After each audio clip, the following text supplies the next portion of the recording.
ભાવનગર શહેરમાં 2 દિવસ પહેલા મધ્યરાત્રિએ જૂની અદાવતે ચકચારી ફાયરિંગની ઘટના બનવા પામી હતી। આ ઘટનામાં પોલીસે તપાસનો ધમધમાટ આદરી 8 માંથી 6 આરોપીને ઝડપી પાડ્યા છે। આ 6 આરોપીને ઘટના સ્થળ પર લઈ જઈ પોલીસ વિભાગ દ્વારા રીકન્સ્ટ્રક્શન કરવામાં આવ્યું હતું।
ભાવનગર શહેરના નવાપરા વિસ્તારમાં ગઈકાલે બનેલી ફાયરિંગની ઘટનાને પગલે પોલીસે તપાસ તેજ કરી છે।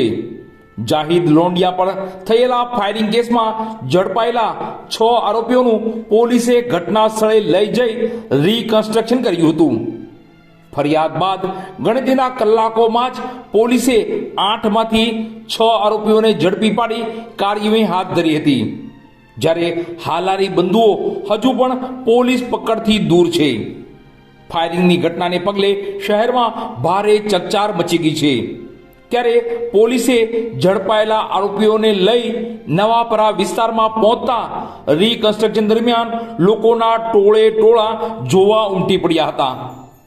ભાવનગરના નવાપરા વિસ્તારમાં ફાયરિંગના બનાવની જાણવા મળતી વિગતો અનુસાર તારીખ 22 માર્ચની વહેલી સવારના 4:30 દરમિયાન શહેરના નવાપરા ગ્રીન કોમ્પ્લેક્સમાં રહેતા જાહિદ લોંડિયા પર 2 રાઉન્ડ રિવોલ્વરથી ફાયરિંગ થતા શહેરમાં ચકચાર મચી જવા પામી હતી। જે મામલે શહેરના નીલમબાગ પોલીસ મથકમાં 8 શખ્સો સામે ફરિયાદ નોંધાઈ હતી। જેમાં ગણતરીના કલાકોમાં જ નીલમબાગ પોલીસે 6 આરોપીઓ ફારૂક હુસેન મંસૂરી, કુલદીપ ધીરજભાઈ અગ્રાવત, ચેતન દયાલભાઈ, અશ્વિન ઉર્ફે અલી ગિરધરભાઈ વસાયા, રુદ્ર દયાનંદ પૂજારી અને ફૈઝાન ફિરોઝભાઈ બેલીમને ઝડપી પાડ્યા હતા। જે બાદ આજે ઝડપાયેલા તમામ 6 શખ્સોને મસ્ત મોટા પોલીસ કાફલા સાથે બનાવ સ્થળે લઈ જવામાં આવ્યા હતા। તેમજ ફાયરિંગની ઘટના અંગે રીકન્સ્ટ્રક્શન કરવામાં આવ્યું હતું। પોલીસે ફાયરિંગ કેસમાં ઝડપાયેલા આરોપીઓને લઈ ઘટના સ્થળ પર પહોંચતા જ મોટી સંખ્યામાં લોકોના ટોળા એકત્રિત થયા હતા। આ મામલે નીલમબાગ પોલીસે 8 શખ્સો સામે ગુનો નોંધતા પોલીસે ગત રાત્રિના 6 શખ્સોની ધરપકડ કરી હતી। પોલીસે બનાવમાં વપરાયેલ રિવોલ્વર કબજે લીધી હતી. જ્યારે બનાવમાં વપરાયેલી રિવોલ્વર કોની પાસેથી મેળવી છે, લાયસન્સ છે કે નહીં જેવા મુદ્દા સાથે આરોપીઓને રિમાન્ડની માગણી સાથે કોર્ટમાં રજૂ કરવામાં આવ્યા હતા.